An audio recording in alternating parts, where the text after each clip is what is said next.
আমরা খুব অবাক হলাম যখন শুনলাম যে আজকে তৃণমূল কংগ্রেসের দুর্নীতিগ্রস্ত মন্ত্রী, শিক্ষা প্রতিমন্ত্রী পরেশ অধিকারীর মেয়ে অঙ্কিতা অধিকারীকে তৃণমূল কংগ্রেস একটি বড় পদ দিচ্ছেন, দায়িত্ব দিচ্ছেন। আপনাদের মনে থাকবে যে এই অঙ্কিতা অধিকারী, যাকে দিয়ে পশ্চিমবঙ্গে শিক্ষা দুর্নীতি শুরু হয়েছিল, যিনি আজকে ঘুষ দিয়ে চাকরি পেয়েছেন, এটা প্রমাণ হয়ে গেছে আদালতে। 41 মাস কাজ করার পর বেতন ফেরত দিতে হয়।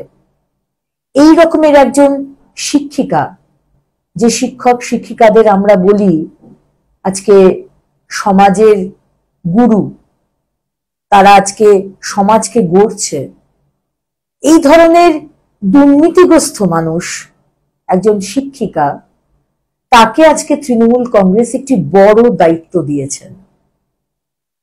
শুধু অঙ্কিতাই নয়, আজকে বিভিন্ন ক্ষেত্রে আমরা দেখছি যে যারাই দুর্নীতি করেছে তাদেরকে বড় দায়িত্ব দেওয়া হচ্ছে।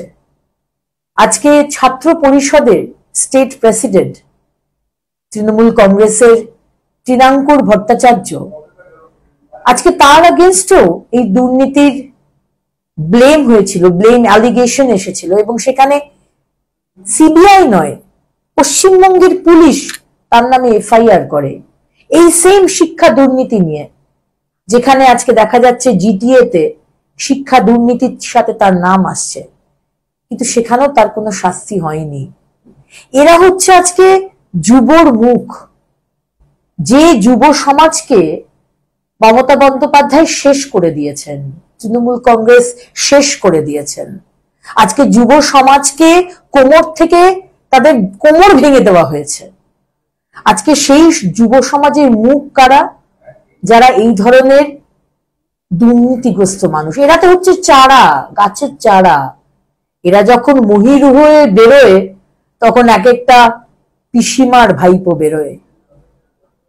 মুখ্যমন্ত্রী মমতা বন্দ্যোপাধ্যায়, আপনি পশ্চিমবঙ্গের যুব সমাজকে, পশ্চিমবঙ্গের মানুষকে, এই অঙ্কিতা অধিকারীর মতো মানুষকে পদ দিয়ে আপনি কি মেসেজ দিতে চাইছেন?